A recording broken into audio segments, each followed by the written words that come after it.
Welcome back, folks, to the WP-Tonic show. This is episode 987. We've got a returning friend of the show. We've got Rob Rowling with us, the founder of Tinyseed, MicroConf, and the podcast for startups for the rest of us. He's a friend of the show. It should be a great discussion. We're going to be talking, are the glory days of SaaS finished with the world of AI? And we're going to be talking about some of the other subjects that Rob's been discussing over the past few months. Should be a great show. So, Rob, would you like to give the tribe a quick 10, 15-second intro? And then when we come back for the main part of the interview, you can give a longer intro. For sure. I'm a recovering software engineer, builder, and maker. And I've started a few SaaS companies, sold a few. And now I run Tinyseed, which is an accelerator for B2B SaaS companies, and MicroConf, which is a community for B2B SaaS founders. That's fantastic. And I've got my great co-host, Kurt. Kurt, would you like to introduce yourself to the new listeners and viewers? Sure thing, Jonathan. My name is Kurt von Ahnen. I own an agency called Mañana No Mas, and we work directly with the great team over at WP-Tonic. That's fantastic. Before we go into the meat and potatoes of this great show, this great interview, I've got a message from one of our major sponsors. We will be back in a few moments, folks. Hey, running a business is tough. You shouldn't have to worry about your website too. With Kinsta's managed hosting for WordPress, you get lightning fast load times, enterprise-grade security, and 24/7 expert support from real humans. Switch to Kinsta and see site speeds improve by up to 200% with effortless migrations and powerful, easy-to-use dashboard. Join over 120,000 other businesses who also trust Kinsta. Get your first month for free at kinsta.com. That's KINSTA.com. Kinsta. Simply better hosting. We're coming back. And we also got a monthly sponsor. And Kurt is going to tell you something about them. Over to you, Kurt. Well, Jonathan, we are still happy to have Mysterio with us, Mysterio LMS. They have not just a trial version. It's not trial. It's 100% free. So it's free and it's unlimited, no credit card required. When we say unlimited, it's unlimited courses, unlimited students, and it does have the availability for payment gateways all in the free version. If you wanted to have something like certificates or content drip, they have some pro features available, but you could get more at MysterioLMS.com. That's MaSteriyo.com. That's fantastic.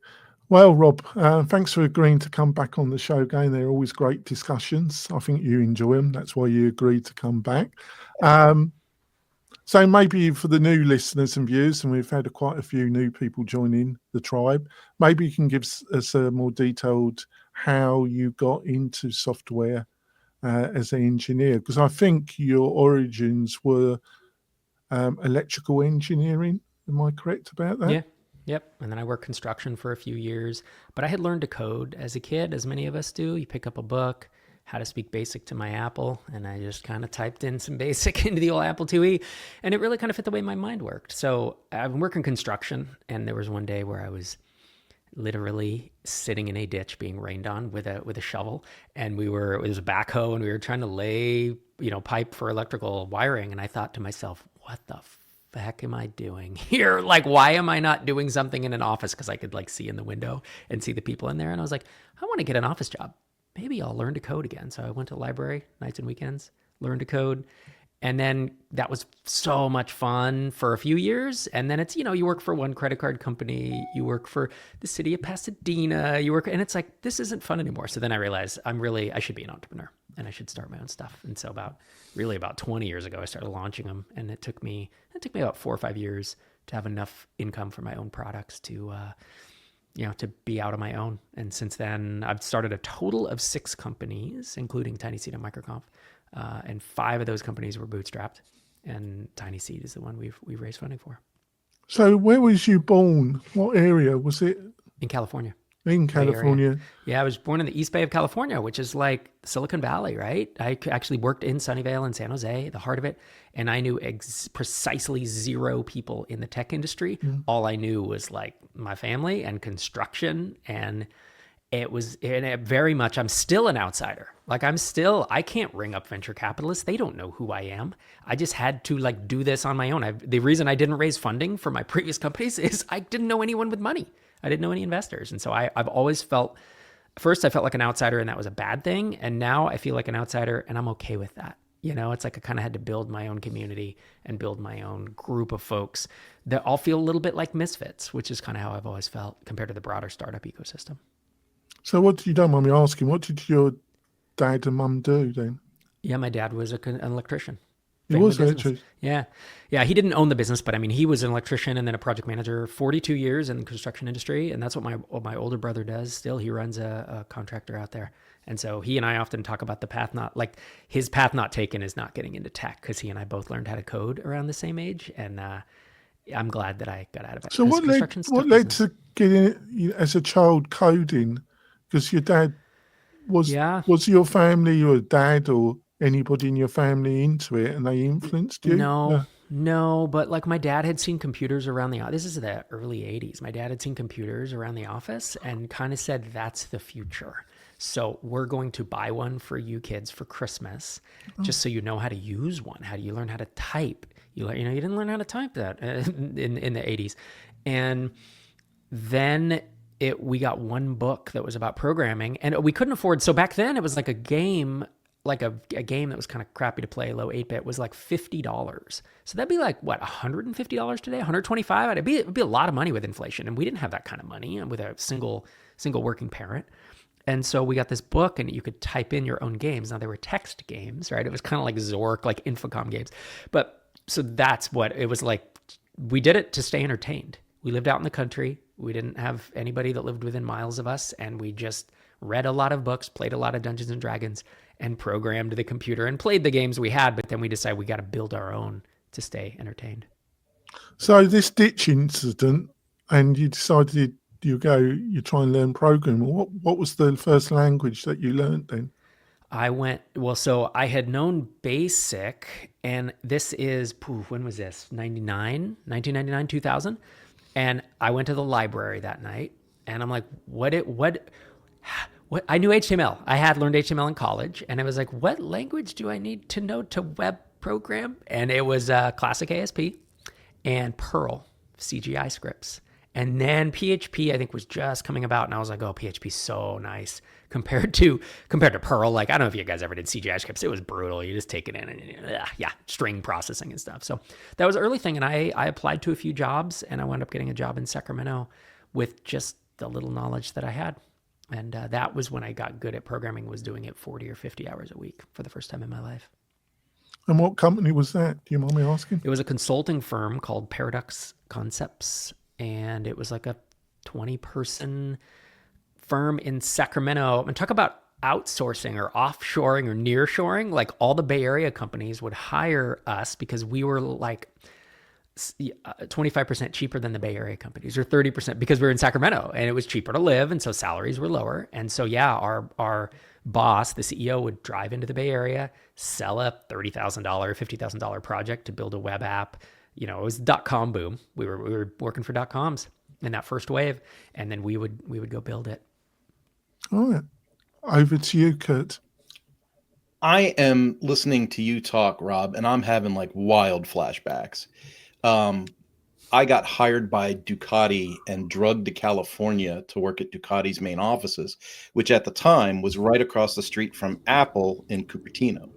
And my wife has family in Elk Grove.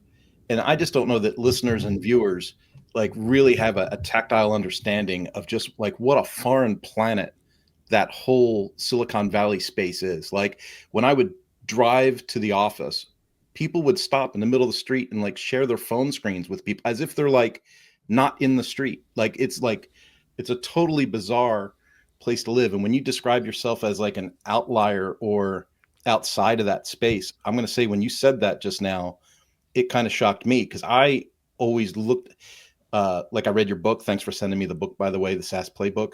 I think listeners and viewers picture you like being this inside guy, but then you just described yourself as not the inside guy. Could you kind of just expand like on what that feels like there? Because I think that's unique. People might think that's interesting.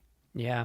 Yeah, it's trippy to grow up in a place and to not feel like I could take advantage of. There were all these startups around me, and I was like, "Well, I want to be part of this. It's exciting. It's interesting. There's money flowing. There people are building stuff. I'm a creator. I'm a maker. I want to do it." And to just be like, I don't know anyone who does this. And like, I did apply to jobs in the Bay Area in that 99, 2000 time frame, and I just couldn't. Well, any of the jobs that I got offered, they were paying, you can't even afford an apartment there. Like $2,000 a month at the time didn't even pay for a 1-bedroom apartment. You know, it's crazy. And so the thing that I started wrestling with was like, I don't know that I want to go down this venture capital. Everyone was like, if you want to do anything in software, you just raise funding. And it was like, well, A, how do you do that? Like, how do you raise funding? I don't know anyone. And B, what if I want to do it without doing that? And that became the question. No one was talking about that except for Joel Spolsky. He started in 2000, 2001. He had a consulting, like an agency, and then he was spinning products off Fogbugs and a few others. Later, Trello came out of it, and Stack Overflow, right? Stack Exchange. But that was my feeling of, I guess if I'm an outsider, maybe I'll just walk my own path because I'm an outsider no matter what. You know what I mean? There was this whole path of VC, and it's like nobody knows me there. Maybe I'll just invent this path of bootstrapping. I didn't invent it, you get it, but I had never heard of anyone doing it. So I was kind of inventing it in my head of, can't I just build software and just charge people for it? And that became the path. And then I started blogging about that in 2005. And that was where like an audience started building up of like, wait, I'm also a developer who doesn't know anyone who would give them funding. How do you have $3,000 a month in product revenue, you know? And it's like, well, here's what I did. And that became the start of all of this, of the books. I'm 5 books in now, you know, in terms of publishing, and the podcast and everything kind of sprang out of that. Originally it was just literally just sharing my journey and what I was doing. Yeah. I like I said, my head just exploded. I used to travel up and down Highway 9 to go to Boulder Creek because when I got the offer at Ducati, I thought that's a lot of money. And then I went to California. I said, we can't afford to live. So I had to drive to the top of the mountain every day. Yeah, it's brutal. People don't realize how bad the cost of living is out there. My parents are still out there, and I go see them every now and again, and I'm like, oh, California's, it's nice, but there's a lot of some issues. Now that I live in Minneapolis, which is like, it's just a higher quality of life, although it's very cold here. Yeah, well, that kind of leads us to our next question, and that is, so in this new sea of artificial intelligence, right? And you're talking about startups and all the things that you do. Can a SaaS still be successful coming out of the chute? For sure. Yeah, we see it every day. You know, we do Tinyseed. We do applications twice a year. We're an accelerator, and so we do a batch of companies at a time, usually 10 to sometimes upwards of 15 at one time, every 6 months. And so when we do this application process, we get hundreds and hundreds of applicants, and then we fund, 2.5% of them. And we are still seeing SaaS companies that started 6 months ago, that started 2 years ago, some that started more than that, but that are getting traction. And the key is, how do you use AI to help augment? AI helps you move faster. AI is not a competitive advantage because everyone can use it. So there is no advantage. It's only an advantage if your competitors are not using it, but it is an accelerant, right? It helps you get there faster. And so integrating it into whether it's your product, whether it's your internal operations, whether it's growth and marketing, these things can help you. It is getting noisier. Marketing's getting noisier. There are more SaaS companies, and AI is not making this any easier on people, but we definitely still see a lot of winners. Nice. Jonathan? Well, you kind of hinted that, isn't though just the level of competition, just, the ability to no code, lovable, I think it's a bit overdone myself. But I've got a friend, and she was one of the first employees of Evernote, and she's had a few successful launches, and she hates WordPress with a passion. And she said, but she said, well, you can almost knock anything up in Lovable, and it's only going to get easier. Isn't it just the amount of competition in the SaaS space? And isn't it, the only thing I was thinking I was going to ask you, isn't it just become really possible just to have a kind of custom solution through AI, just have something custom for your individual needs and not have to use a SaaS, really? Yes and no. The answer is, though at least the way I view it, is when no code started really coming up, when you had Bubble and Airtable, and Zapier's been around forever. But, as you could start building things with drag and drop builders, people said, this is it. It's the end of code. You're just going to build everything in no code. And then some people said no code isn't going to be for anything. You're not going to use it for anything. And it's like, neither of those is true. What happened is no code probably took 10% of the SaaS market, maybe 15, 20, right? There are fewer people paying for SaaS because they can build it. Internally with Tinyseed and MicroConf, we have at least 3 full-blown line of business internal apps that we have built in Airtable. I might say 4, like our entire Tinyseed application process. You apply, we filter, we do all this, all that's in Airtable. The entire production system for my podcast and YouTube is all custom. And so we probably would have paid for something or used Google Sheets previously. And that's what no code did. I think AI will do something similar. AI coding, lovable, and that kind of stuff. I think it can take 10, 15, 20% of the SaaS market. The thing is the more complicated you get, the harder it is to build, harder it is to maintain in the long term. Yeah. That's what's going to kill people. And yeah, AI is getting better, I know. But the ability to build a little utility, if you were to say, I need a Chrome extension that I want to give me an alert when any website in whatever blah happens, I can build that with AI in like half an hour now. So those types of things, they're low-hanging fruit, these little utilities. If you want to convert a PDF to a JPEG to an MP3, whatever, AI. Because it's just a little structure. It's 20, 50, 100 lines of code. Yeah, AI, going to do that. But let's talk about building Salesforce, HubSpot, building an email service provider, building DocuSign, let's think of like a full-blown SaaS app that it does millions, tens of millions, hundreds of millions. You can't build that with AI. You could try. It's going to be buggy as hell. The user interface is going to suck, And even as AI gets better and better, I think there'll always be makers who can make their stuff maintainable, better user experience, on and on.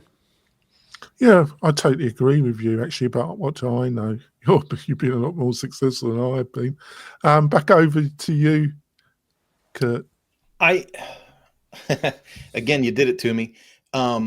I'm running into a ton of like vibe coders or stories of vibe coding where they're saying, oh, I used this to build this. It was so easy. It was so great.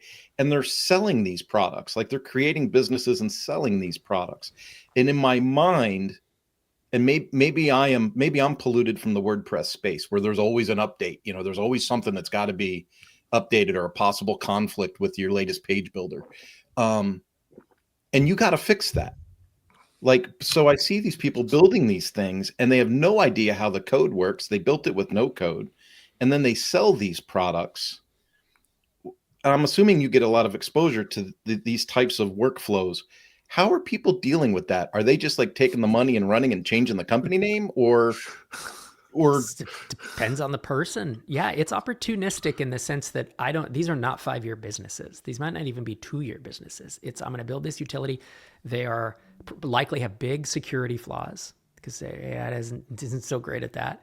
They're unmaintainable if you get past, thousands, tens of thousands of lines of code. They often have bugs in them.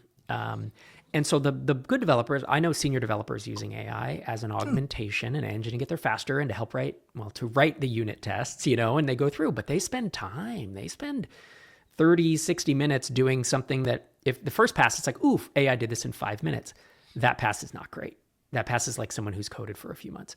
We see applicants certainly have seen an increase to Tinyseed of AI generated and no code bases.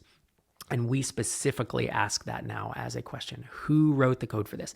It's okay if you use AI if a senior, mid-level to senior developer is using AI. But if you tell me you vibe code, and we ask in interviews, did you vibe code this? It's not a hard no, but it is a red flag for us. And in fact, in this batch alone, there was a company that we decided not to fund because we think the code base is going to have to be completely rewritten in the next 6 to 12 months. Most no code, we've backed a few no code apps. All of them have needed to be completely rewritten from scratch. And you just got to know it's not a hard no, but it definitely is a ding against you if you're. Well, because that would completely flip the profit proposition completely upside down, because now you have the implied expense of the easy way of building it. And then when you bring in just a little bit of revenue, because they price themselves competitively, right? So they don't have a great margin to begin with, and then they have to rewrite the whole thing manually anyway. They're completely upside down, I would think. They stand still is what we say. They basically, if they're charging MRR and they have $3,000 of MRR, $4,000 of MRR, the MRR keeps coming in, but they have to then spend however many months to rewrite it, and they stand still, meaning they're not launching any features, and so they're either losing ground or they're just kind of flailing of like, I'm now wasting all the time to do the thing I should have done up front type thing. So it's challenge, and it's frustrating for them as well. Again, we've had a couple Tinyseed companies that have rewritten their code base, and the founders are like, I can't release new features. I'm losing customers because I can't release this feature because we're rewriting the whole thing. And I'm like, I know. And this is why we'll probably not back many more, I've coded or no code. It's not an absolute, but you get the feeling. Yeah. It's a negative signal for us, Well, we were going to ask, like, what are some of the biggest mistakes in business that you could share with the tribe, that you could share with our audience? Is that one of the biggest mistakes, or is that like something new that hasn't come your way yet?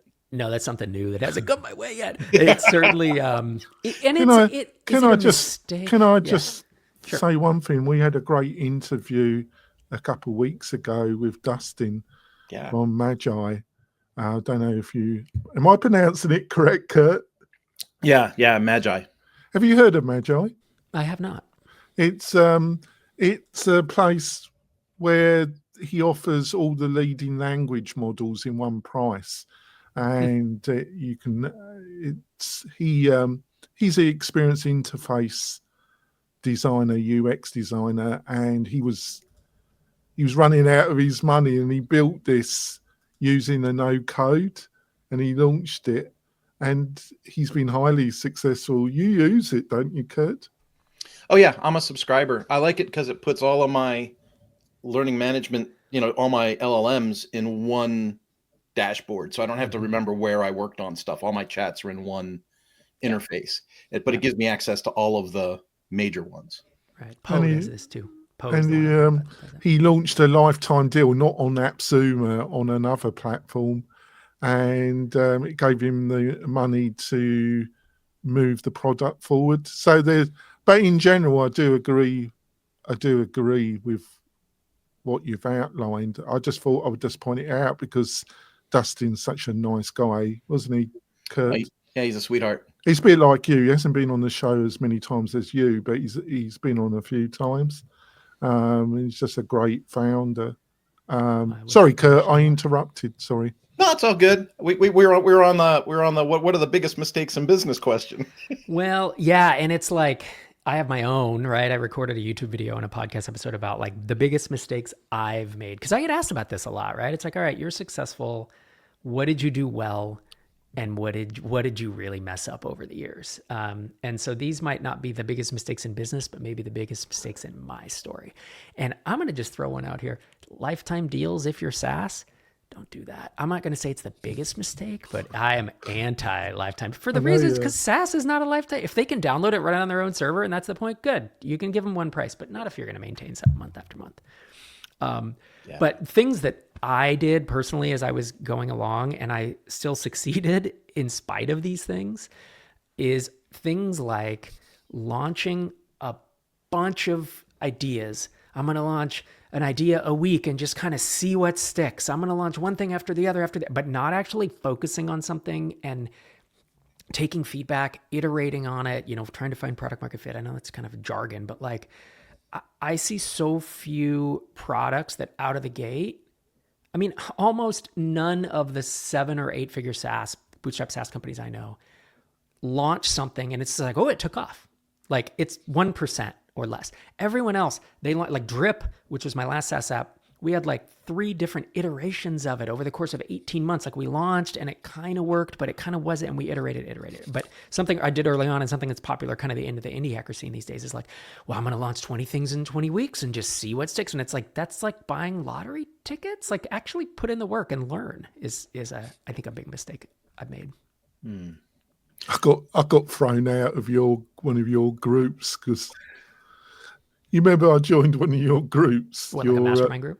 Yeah, I got thrown out because the guy the guy, he said he was doing that, and I said, it's a little bit too much, and it didn't go down very well. But I should have kept my mouth shut. Life lessons I've learned for sure. Don't know about that. Well, it's the middle road, isn't it? But I think some do go a bit far on it, don't they? They kind of. They take.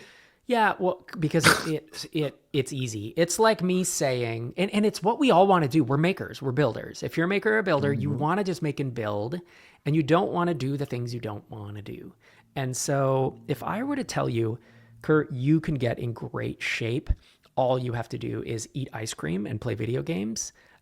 If I convinced you that was true, you'd be like, this guy, Rob, he should be so popular. Even if it's not true, that's what I feel like. Some people are just selling this dream that's like, this is not good. I tell people, eat spinach and actually lift weights or run or whatever, and like, it may be kind of the tough love, but it's what I really believe that pretty adamantly, that like, you're going to have to do some things you don't want to do. And that may include grinding on an idea for a while to see if it works and then moving on to the next one only if it fails.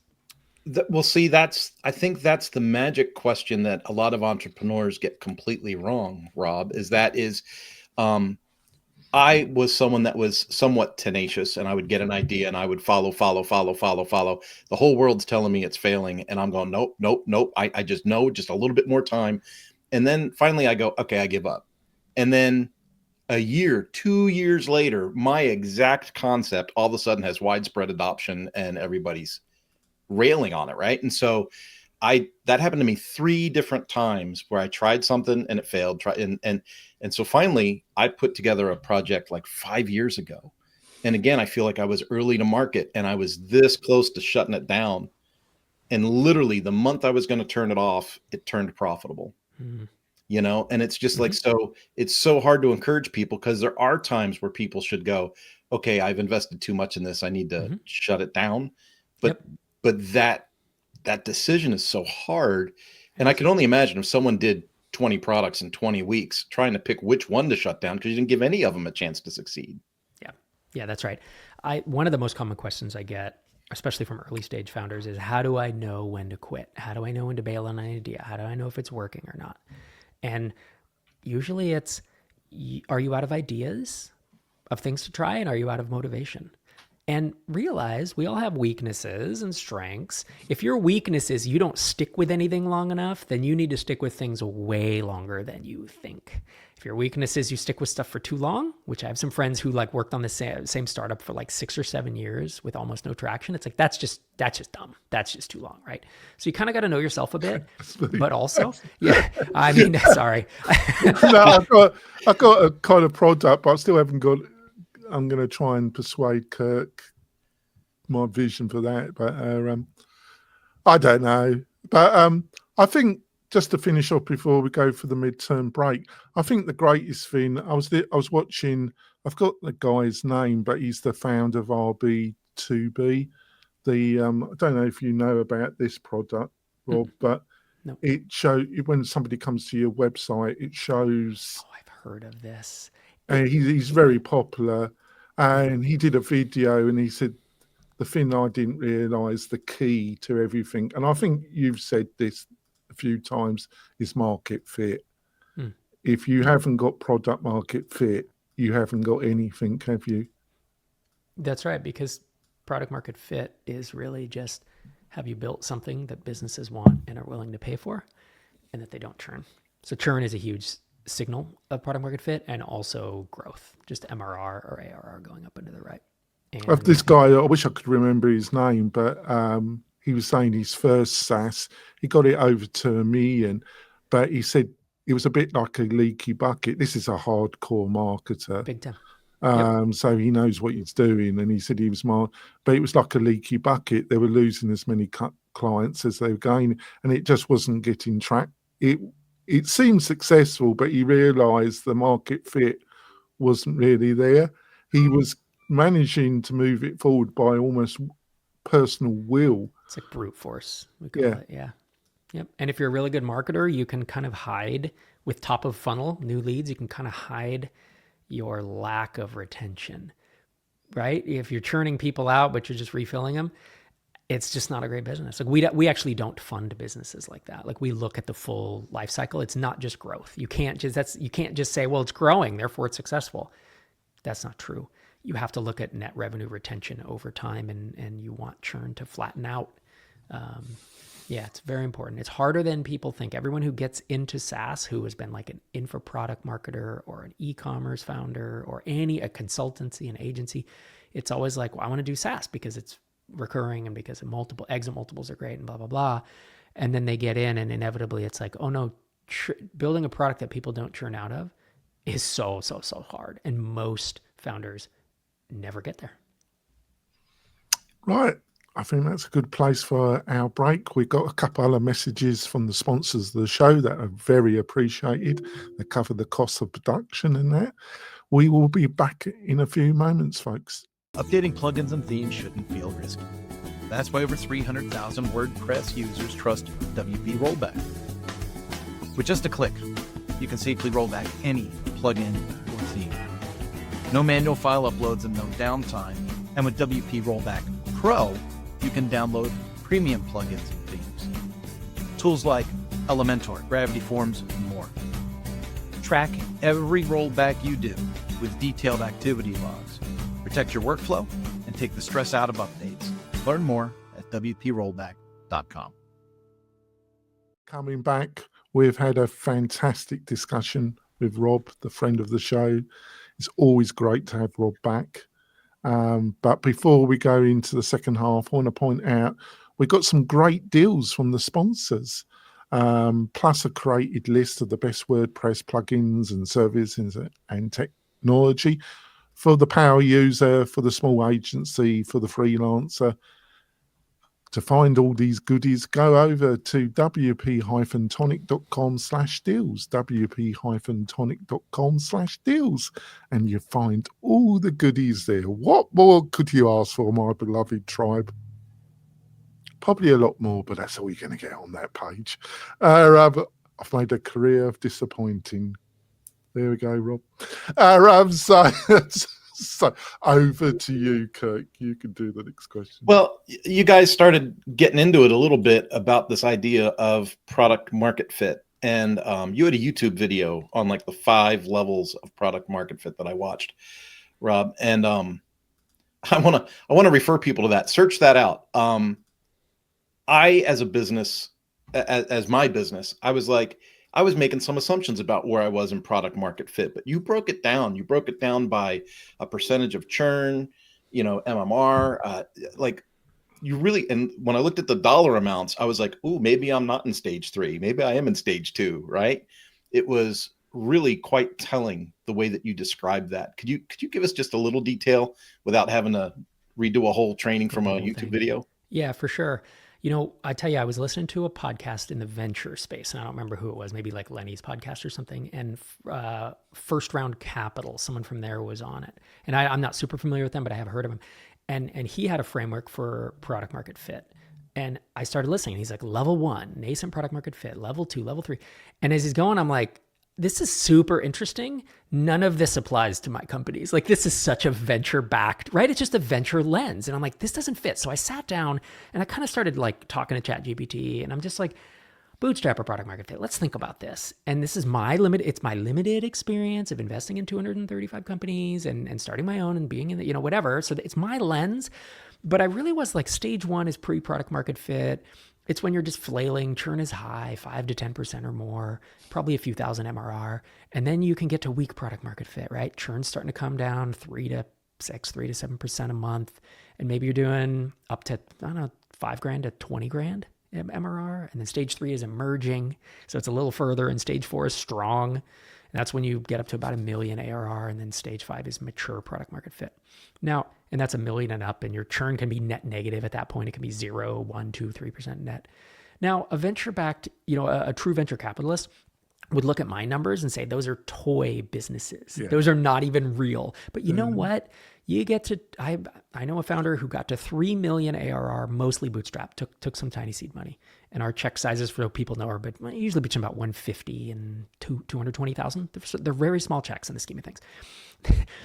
Got to 3 million Well, ARR, small growing checks fast. unless you haven't got 200,000. Unless you haven't. No, I know. Would have been a big check to me years ago, but sold for tens of millions of dollars. And so it is a toy business to a venture capitalist when they need, Apple level, Facebook level, OpenAI level returns. But that founder has set generational wealth for him, and it returned millions of dollars to Tinyseed. These are not toy businesses to me. So, anyways, I really wanted to, I had never seen anything like this where there's these 5 stages or multiple stages, and it's kind of trying to get into growth, as you said, and churn, to try to bucket them and to say what it looks like and what you should be working on. I had never seen it, and I felt pretty strongly that I wasn't making this up. This is just what I see out there. So I hope that it helps people. And I put a YouTube video out, and I think we have a PDF of it someone can download somewhere. Nice. Over to you, Jonathan. Yeah, like I was saying about this guy, I could remember his name, but he was talking about market fit, and he was saying, and you've talked about it, but he was saying that, and we preach it on another podcast, me and Kurt, about course creators. I wouldn't even make a course unless I had a landing page and I actually could get some people to give me some money. And it's the same. He said, don't sell it to your friends or people that like you, because they're just going to tell you what you want to. They don't want to hurt your feelings. You got to get some people to actually give you some money for the idea, and then that's a good sign. So you did your own video on this about product market fit. Maybe you can give us your own thoughts about that. Are you talking about like pre-selling, like trying to validate an idea? Yeah. Yeah.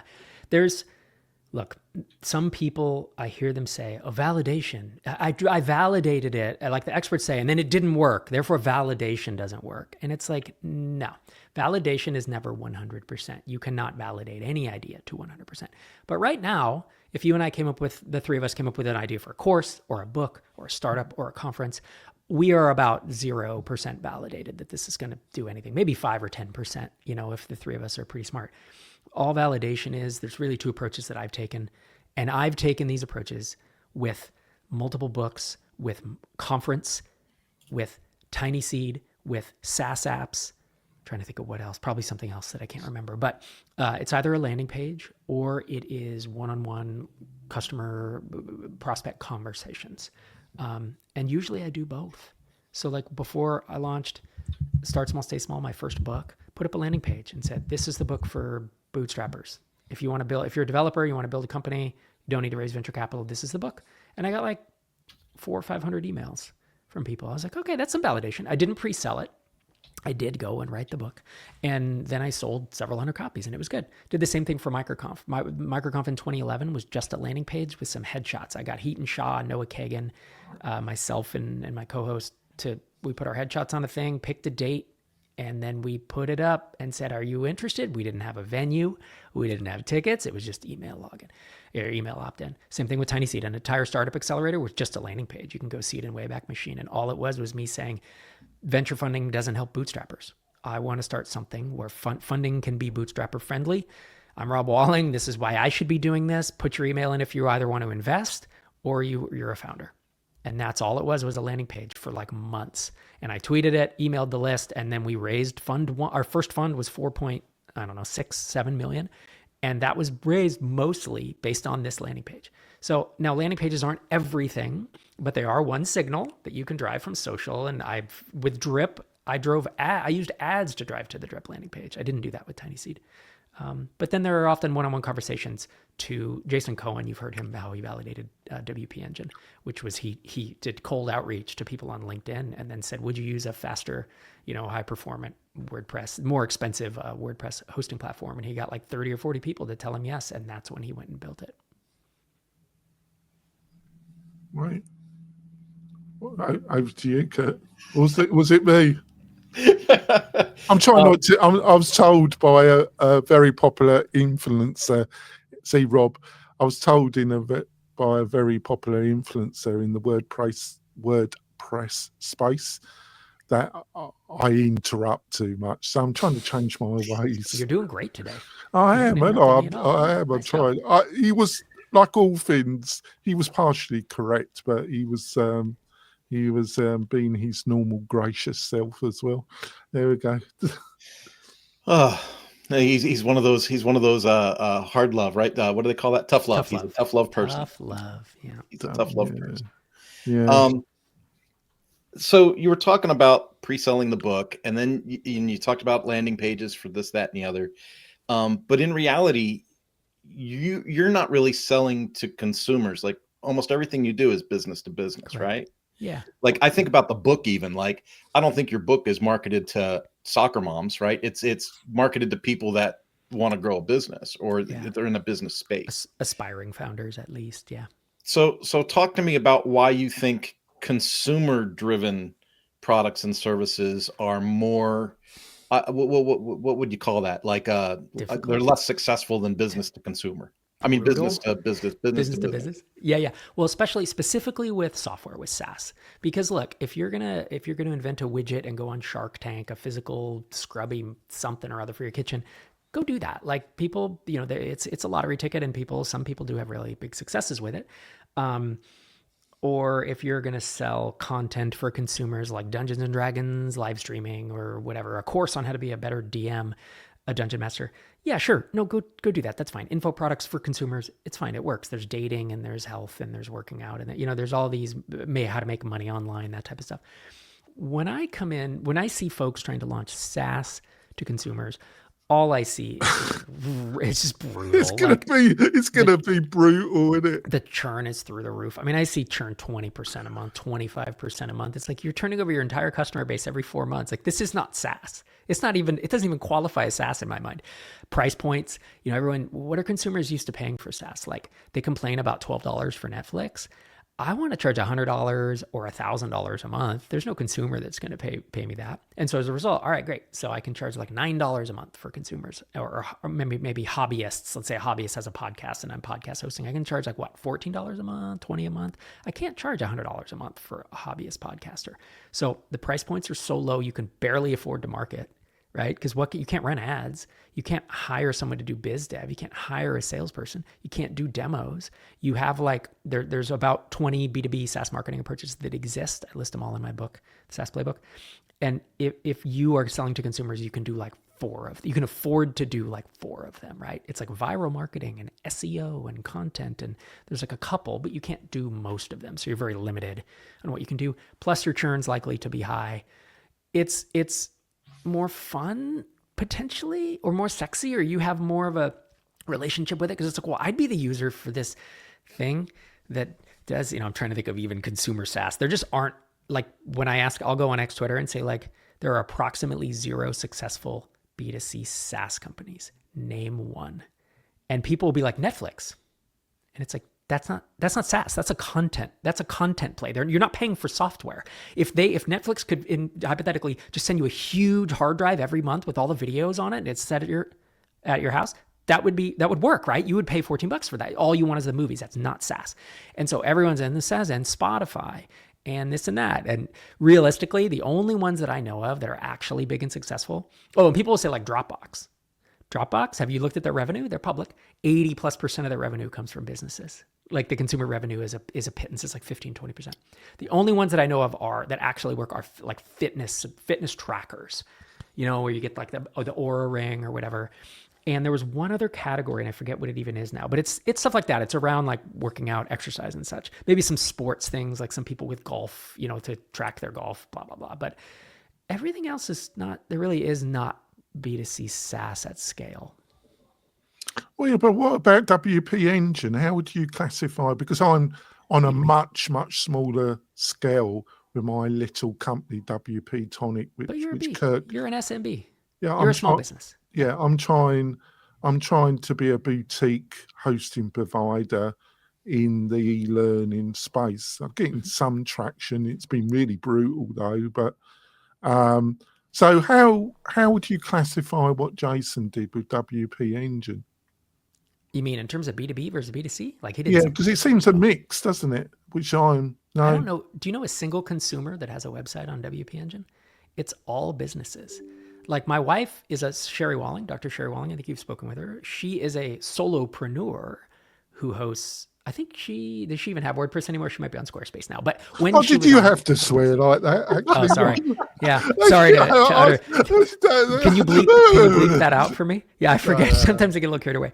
But when she had a WordPress site, she was on WP Engine, and you could say, well, isn't she a consumer? But no, she's paying for her business website, SherryWalling.com. Business website. I'd say there's approximately 0 consumer websites on WP Engine. If you're a consumer truly paying for like a hobby website for Dungeons and Dragons or some game, you're gonna go to like, what are the $4 a month hosts, like GoDaddy or something? Like, I don't even know what the bottom end of the market is, but that's where you're going to go as a consumer because you're so price sensitive. Oh, I don't mind that because I've been nasty to GoDaddy. They're never going to sponsor me. So, so you can say whatever you like about GoDaddy because I've been nasty to them, but they're fine. But I agree with you. Sorry.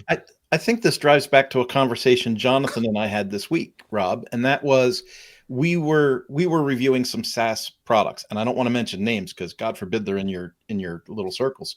But I'm seeing like these horrific ads that are like, you don't need a website, you don't need courses anymore, you just need a mobile app, right? And then you get all these subscribers on your mobile app, or you need a private podcast. More successful private podcasters make more money, through that. And my position with Jonathan was like, okay, so they're selling business to business. They're selling the podcast thing. They're selling the mobile app thing. They're business to business. But the people that they're selling to, in my humble opinion, they don't have a prayer, because what average person is looking for another subscription or to pay for information that's otherwise free just by searching YouTube? Like, I don't see people. But then to your point, as you were talking, I thought trade magazines. Like, there are still like aviation trade magazines, dentistry trade magazines, right? Like medical trade magazines. People still go to print and deliver them to offices and make a ton of money, and they'll pay a premium because that's information that's not generally, but that's business to business, right? Like if I run a dental office, if I run a hangar at an airport, right? I'm going to want that trade magazine. So your insight there really led me to think that it really is B2B. And as soon as you go the B2C angle, you put yourself at risk because there's no money. No one wants to pay for that at that level. Especially subscription. So there are info product or info marketers or influencers that sell courses to consumers, and you have to do it like Alex Hormozy, maybe. I think there's a lot of even that's like businessy stuff. But the three big kind of information categories for consumers are dating and relationships, health and fitness. And I'm going to include sports in that because like golf and fishing are part of that. I'll lump all that in. And the third one is how to make money online. And I don't mean like we talk about actual business stuff. I mean like the biz ops, like selling the dream thing where it's like, hey, I'm in a Maserati, right? Those do work, and people build up big audiences on YouTube or TikTok these days, or on Instagram. And you learn to kind of know, like, and trust the person. And then the person says, I have this course for $50 or $90 or whatever, or a membership, blah, blah, blah. That can work. The churn is very high if you do any type of subscription. If you do a one-time fee, people make a living at it. So it's not that it doesn't exist in info. It really doesn't exist in SaaS though. Like I just don't see it. Yeah, it's super insightful. Over to you, Jonathan. I'm going to be, because Kirk's being tactful, but as you know, Rob, I'm not. So basically, we were talking, because Kirk was quite insightful, because we were doing a review of Beehive, the newsletter platform, and they've introduced a lot of extra improvements, as they put them. Well, it's well moving away from a newsletter. They're throwing in podcasting, they're throwing in a website, and Kurt pointed out that's not a sign of strength. That's a sign that, in his opinion, that the core element of Beehive, that they've got this kind of marketplace and they've got mechanisms that can promote your newsletter in a crowd, and you get traction. Might not be as effective as they're making out, because they're aiming at encroaching on other people's turf, with all these extra elements. And I was a little bit more charitable than Kirk was, but I think he's probably right.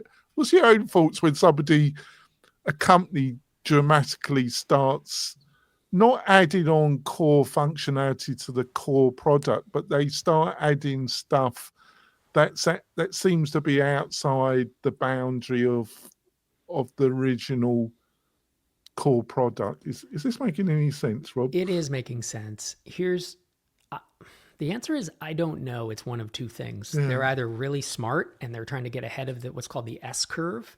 The S curve is that every product, no matter how good it is, it's going to grow, and then it's like an S. It's going to plateau.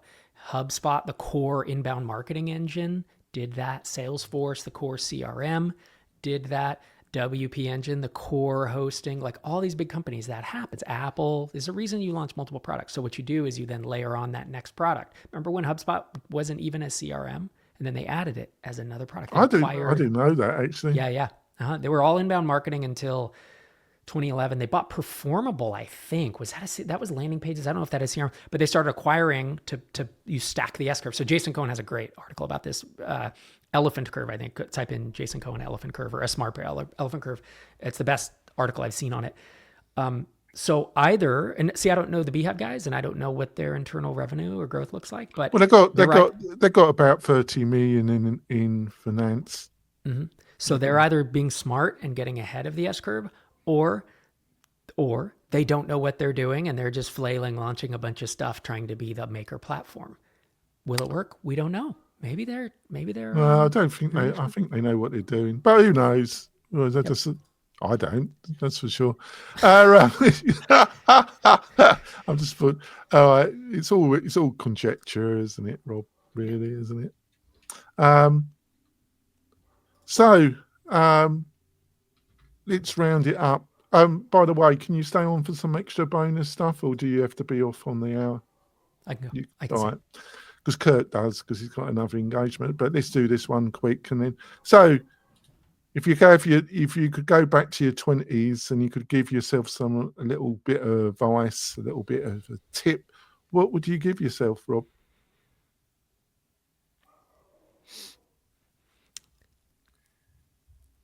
Become an influencer and make money online content. No, that's not what I would say. I think my biggest thing was, the big thing is I saw venture capital and I wanted to do startups, and I didn't see anyone doing it the way I wanted to. So I just went off on my own for years, and I blogged about it and talked about it, but I just did my own thing. I didn't find a group, a community of like-minded people. I didn't even look. And there were some out there. Joel on Software, Business of Software forums were good. And then later I started my own, right? That's what MicroConf and Tinyseed kind of sprang out of that in the podcast. But I think the biggest thing was I thought that I could do it all on my own, and I kind of wanted to do it all on my own, just one man on an island. And I didn't want community, I didn't want employees, I didn't want any of that. And so I would encourage myself back then, surround yourself with people who are doing it, who are positive. My relatives were not entrepreneurs. I was actually discouraged from being an entrepreneur by friends, and not so much family, but like friends and people around me. That wasn't helpful. What about finding actual people who are doing this maybe a little ahead of you? Where are they? Maybe they're listening to this show. Maybe they're at MicroConf. Maybe they're at a local event. But like, get around them and be in the network. You will learn so much more so much faster than if you try to you make every mistake on your own, which is effectively why it took me so long to get where I am. It's always very strange, really, because I look at myself, because I am a little bit of a loner myself, but I think it's not my natural stance. I do like people, but I think because of my dyslexia and the way I was treated, I became a little bit of a loner, if that makes sense. And it's a bit like, I don't like really large groups. I prefer kind of a few friends around dinner. But on the other hand, I get pumped up about presenting to large groups. So it's all very contradictory. I can't even make sense in my own mind about myself. But I suppose there is some pattern to it, I suppose. there's a difference between those two, right? Because you and I, we could be on this podcast and say, oh, there's 5, 10, 15,000 people listening. And it's like, but I'm an I introvert. wish there was. Well, actually, my Well, numbers even impressed Kirk, actually, You for a get little that. niche podcast. But being on stage or being on a podcast like this, I don't think requires extroversion. I'm not extroverted, but I obviously record a lot of content. But being in a room with a lot of people, there's a different energy flow, and it's like back and forth conversation, which is different than just this interview. When you're presenting to a large group, because I quite like it, I get pumped up. As long as I've practiced enough, I get pumped That's right. up. Do you get pumped up about it? I do. I used to get really, really nervous. And then at a certain point that flipped, and the nerves actually are excitement and energy. And if I practice a talk, let's say twice before I give it, like in my hotel room or whatever, the best version of the talk I give is always on stage because of the energy. And it used to be the opposite. There was the worst version because I was so nervous that I was like deer in the headlights, and I'm like, why did I stumble? Why didn't I say this? Now when I'm on stage, it's like it's delivered with the most confidence, and it has the best points that I pull from nowhere all of a sudden because I'm on the spot, and that's a cool place to go to. But it's purely repetition. At least it was for me. Right. So let's end the show, but we have some bonus content. You'll be able to watch the whole show plus the bonus content on the WP-Tonic YouTube channel.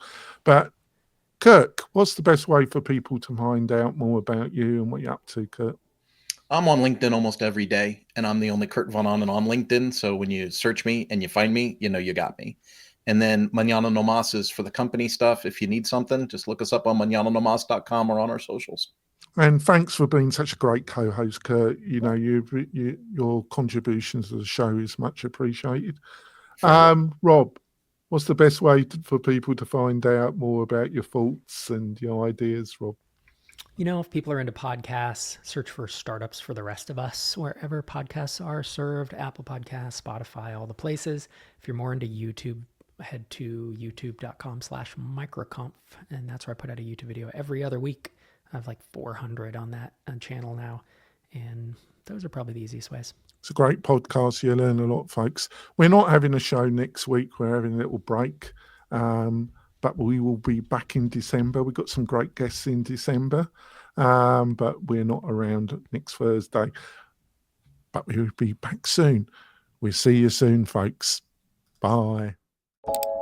This podcast episode is brought to you by Lifter LMS, the leading learning management system solution for WordPress. If you or your client are creating any kind of online course, training-based membership website, or any type of e-learning project, Lifter LMS is the most secure, stable, well-supported solution on the market. Go to lifterlms.com and save 20% at checkout with coupon code podcast20. That's podcast20. Enjoy the rest of your show. Let's do some bonus content. So let's talk about marketing, because I think marketing as SaaS, it's never been easy. I shied away from it. I've become, I wouldn't say, well, probably am an expert on SEO. I've kind of all of it, you know, I just become insanely focused about online marketing. You know, that's all I listen to and do. I think it's always been brutal. I just think it's just got even more brutal. What do you think about that statement, and what do you think works for SaaS companies around marketing at the end of 2025? End of 2025, I think marketing SaaS is harder today probably than it's ever been. But I think that's been the steady cadence of it. Here's the thing. If you were building SaaS in 2008 or 9, just building it and hosting it was really hard and expensive and would take months and months and months and months to get any type of MVP out with the tools we had. And then it was expensive to host it. And these days, all of that has kind of, is approaching zero, obviously not literally, but as a result, there's just a lot more competition. But that doesn't mean that you can't still stand out. I see, hundreds of companies at any given time, maybe thousands, that are still like figuring it out and having success. There are approximately 20 B2B SaaS marketing approaches that exist in the world. give or take, about 20, 21, 22. Every once in a while I hear one, I hadn't thought of that. And I'll add it to my list, but I listed them all in the SaaS playbook. And what's working for companies just depends on their space. It depends on who your end customer, where are your end customers is the first, where are your customers? Where do they live online? That's like my first question. But the 5 most common, I call them the big 5. It's not very creative, but the big 5 SaaS marketing approaches are content, SEO, integrations and partnerships, pay-per-click ads, and cold outreach. Those are the 5 most popular. It doesn't mean any or all will work for you, but those are usually the first 5 that I. Well, because I'm going to do it. I've immersed myself in the technology and the mythologies. I'm going to be doing a load of cold email marketing in the new year. Yep. I'm just going to go for it. I've been doing some LinkedIn, but they're hammering hard. That's the factor, like LinkedIn, Google, Microsoft, they've been hammering away at the cold email. Yep. Everybody seems to be gunning for the small person, for the entrepreneur, don't they? The big boys, they seem to be really gunning. Well, they just want to get rid of the spam. I mean, there's a lot of really crappy cold email out there is the problem, and big companies and small companies alike are sending those. Yeah, that's true. So what do you think of AI? Because I've got such mixed feelings. I use a fair bit, and it's really helped me, Rob. Really. But on the other hand, I'm not an expert, but I know a couple of people who are actually AI consultants. They actually did their degrees in artificial intelligence. And my understanding of the large learning models is they're pattern recognition models to some extent. That's rather simplistic, but they are pattern recognition. Natural language has more patterns to it than you realize. But this whole thing about general AI intelligence, I just think I wouldn't quite say it's nonsense. It might happen in the next 5, 10, I don't know how many years I've got left, but I might see it in my lifetime. But I don't think we even know that, because I just don't think we know enough about how the human mind works. What is intelligence? We don't even know the basics. So I get annoyed about all the hype. How do you treat the whole thing, Rob? Yeah, I mean, every new technology has a big hype cycle, right? And it doesn't mean that it's not going to be impactful. It's just that in 99 and 2000, there was the .com hype cycle. It started, 94 when Netscape went public and went through 2000. And people were saying, oh my God, the internet is going to revolutionize everything and everything's going to be, they're making all these predictions. And then people were like, no, the internet's dead.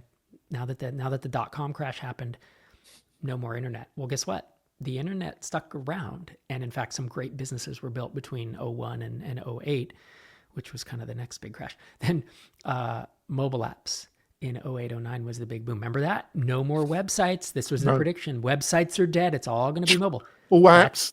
That didn't happen now, but mobile stuck around, right? So then crypto and the crypto. Well, you done okay out of the crypto. I did fine, but I'm not like a crypto proponent or whatever. I don't evangelize it. I just bought it. It's like a religion with that crowd, isn't it? I don't do that. But that has a big hype cycle, and now AI is having its hype cycle. And my belief is that it won't live up to the hype that everyone's saying, but it will still have a dramatic impact. And I think if you're in technology, whether you're a developer, an entrepreneur, a designer, a consultant, you should be paying a little bit of attention, but not too much. That's the thing, is like you would think maybe that I'm doing all the new AI stuff and in all the new tools. I'm not. I ask friends of mine, like Craig Hewitt, who runs Castos, and I say, what's the AI tool that I should be using right now? And he tells me the best one, and I go use that. And then I hang around. I'm not an early adopter, and I hang around and I learn it and I use it because I want to know what's going on, but I don't spend all my time like diving into it. So I think the first thing is we should all know, you should kind of know how to use it and how to build a GPT and how to train something, just to know, just basic skills. In terms of AGI, you're talking about like generalized intelligence. I'm not a futurist. I don't know. I don't think it'll happen in the next 20 years, but it's hard to make a prediction like that. I do know that the models aren't, and Einar Volsat, my co-founder with Tinyseed, has been saying this for a while, and he's like a PhD computer scientist. He said, they already, with OpenAI or like ChatGPT 1.0 or whatever, they already absorbed most of the internet and trained the entire thing on the internet. And that was really groundbreaking. How different is the current version, the 5.0, from the first version I used? Well, it's around the limitations of scaling, isn't it? It's a little better, but it's not. I've got the guy's name. He's been a critic, but he is an expert, and he said there's quite a few people. I think Meta. I think he's just recently left the head of the AI department. A French guy. He's left, hasn't he? And he was saying he also felt there were limitations on scaling. Yeah.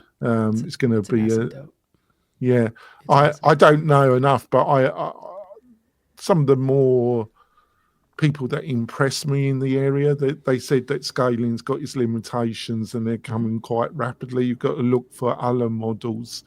Well, what do you think about? Do you think the other factor is, do you think in the next couple of years a load of people are going to be sacked, basically going to lose their jobs? Yeah. Entry-level jobs. I wish it were not the case, to be honest, but it is tough. I have 2 kids, right? I have a 15-year-old, 19-year-old. 19's going to graduate from college in 18 months. It's tough for them because this is what AI is actually pretty good at, is doing entry-level and junior work. AI is not good at mid-level and senior and really thoughtful work, but it's going to be tough for kids coming up. And I think if you have any type of, you see the stuff that AI can do now that you would have hired someone to do, like a VA or an EA, a generalist. You'd hire them to do a year or 2 ago. A Tinyseed and MicroConf, like 2 multi-million-dollar businesses, our entire team is 11 people. And not even everybody is full-time. And the reason is because we use AI all over the place to just get stuff done quicker. Well, for the time being, but when everybody's using it, the competitive gain you get reduces, doesn't it? You only get it but it's absorbed into every company and everybody's using it. It just becomes natural. The actual gain is reduced, isn't it? Am I right about? Yeah, I mean, so it's an advantage right now in the short term until everybody starts using it, and then it's all going to just be, I think, a the rising tide that raises all boats.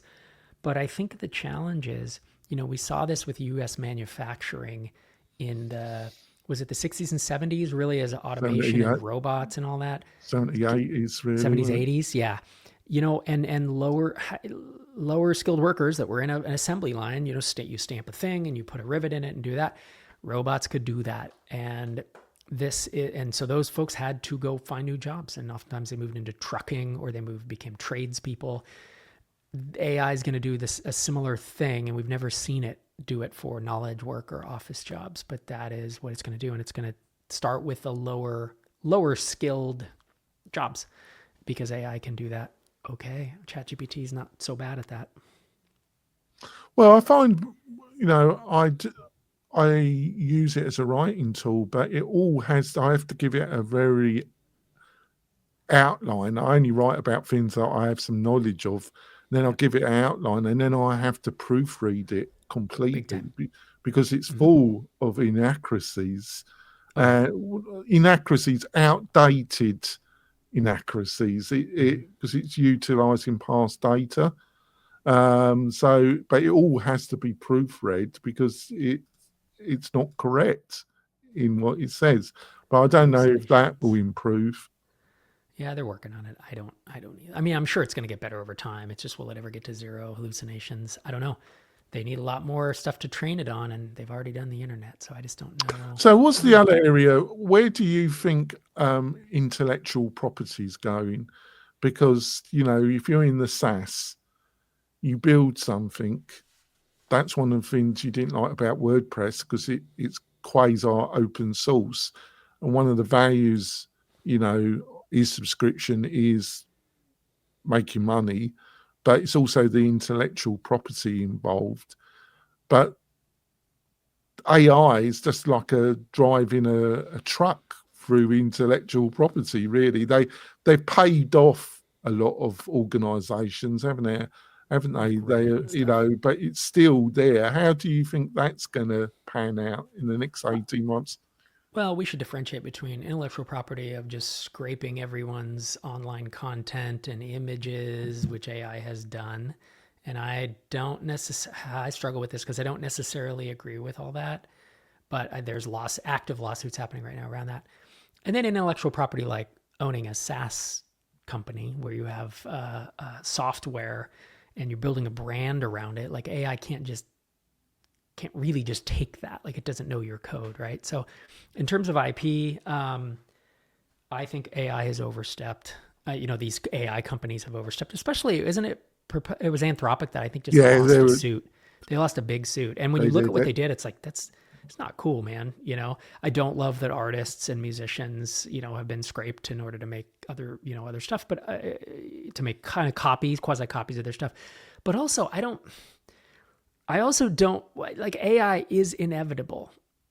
What is happening is inevitable. And so it's this weird line that I find myself in of, I don't feel like it's just what's happening to creators, but I also don't know what the alternative is. I don't have like a great alternative. Maybe it's licensing. I know they're like going to pay Reddit, they being, I think, is it OpenAI, like license Reddit, and aren't they doing that with Medium, and they're doing that with some sites, and it's like, maybe that's enough. I don't know. Well, the only thing, obviously, they've got their chosen people, or people that they know that's got big enough resources to sue them. But the only thing I could see that might is to bring up another technology that's got a bit of a iffy reputation with me, which is crypto, which is blockchain. Is that micropayments, wasn't it? Is protecting IP through blockchain, and then if somebody uses it, they have to make micropayments, don't they? Do you think that might be a possibility? I don't know. You know how long micropayments have tried to be a thing? Since like 1996, like Flues, remember Flues.com? Yeah. So I don't know. Micropayments have never really worked. I think Patreon is a better model. I think Kickstart, like crowdfunding. I know this is not the same, but like, I don't know. I don't know how they're going to fix this. It feels kind of messy, if I'm honest. So of the AI tools and things that you have used, is there any that come on your radar that's really impressed you, Rob? Yeah. And well, obviously ChatGPT, but there's one, what is it? It's the one Craig Hewitt keeps talking about. I can't remember the name of it though. Muni? You got my disease then, Rob. Yeah, I just can't remember the thing, like a best AI. This is great radio when I can't even remember the name of the thing. It's not Replit. It is, the thing I liked about it is it's like ChatGPT, but it'll go out and search and like pull transcripts. And he told it like, go. Oh, you're talking about Notebook LM? No, because that won't go out and grab it. Mistral? Minsel?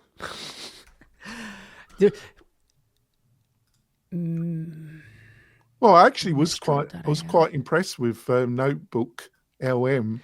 Don't you have to upload? Because I uploaded my books there. Will it go out and grab things as well? Yeah, Notebook will now. They've brought out a new version. Well, they're always bringing out, but for a Google product, I was reasonably impressed the way it's presented. They have Notebook LM Pro where you have to pay, but the free one's reasonably impressive. But I'm always a little bit cagey about any Google product. You know, their Gemini free seems to be on the top of the large learning models now for certain things. Yep. Have you refreshed your memory, Rob, or you're still struggling? I'm literally scrolling through a Craig Hewitt YouTube video right now because it's not in the description. What is this app? All right, I think we have to. But Yeah. I've been, there's some of them that, do you think the large company, because you had that, it's become semi-notorious, that white paper from the Massachusetts Institute that was saying that a lot of the larger companies were really struggling to utilize large learning models to get real efficiency. And I've heard a few companies like the CEOs has insisted that people use it. I've heard large company policies from people. We are told to use it, and then you've had some of the large pharmaceutical companies that were utilizing it and thought that they seem to be backing off a little bit. So I am a little bit concerned about that. Or do you think that that's just anti-AI propaganda? You mean, how some companies are Well, look, anti-AI, I mean, no, I don't think it's propaganda. I think that's probably really happening. I think like any new technology, there's this hype cycle that I talked about, and I think people think it can do a lot more than it actually can. And and then people and businesses try, and then it fails, right? So you'll see is it like the Verizon chatbot or some airline AI chatbot that was just like catastrophic, and people were posting screenshots of it online, and it's like, ooh, look, AI failing. And it's like, yeah, there are going to be cases when it does that. But also the other 1,000 implementations of that chatbot are amazing, or whatever, right? So it's like there are failure scenarios. I don't know that there's anti-AI. Well, the example I was listening to that kind of confirmed what you just said was I forgot the gentleman that was pointing this out, was when electricity was first becoming popular in the cities, and they first implemented it in factories, but the factories really struggled initially to utilize electricity because the actual models, the actual internal way the factory worked, couldn't adapt to the technology instantaneously. It took a while before the actual internal models actually could utilize electricity in a methodology that increased efficiency. So I think that's what you're trying to outline there. Is that correct? It is, because think of a small company that's one person or that's 10 people. We can move faster. We're agile, and we can tweak and make mistakes and do it. But if you're 1,000, 10,000, 50,000 people, it's like steering a big ship. I remembered the name. I didn't remember. I scrolled through one of his YouTube videos. I found it. It's called Manus. MANUS.IM. Manus.im. And it is like a chat interface, but it will go do crazy stuff. Like it's agentic in the terms it'll crawl the internet and it'll pull stuff. And Craig Hewitt swears by it. And so I have just started using it this weekend. It can do everything ChatGPT can do plus, right? So I like when Craig says like, ChatGPT is a consumer product, and none of us technical people should be using it. You should be using Claude or Manus. And I appreciate his opinionated take on that. Well, thanks for that. I think we wrap it up. I do appreciate you staying on and giving us some more insights, Rob. It's always a pleasure talking to you.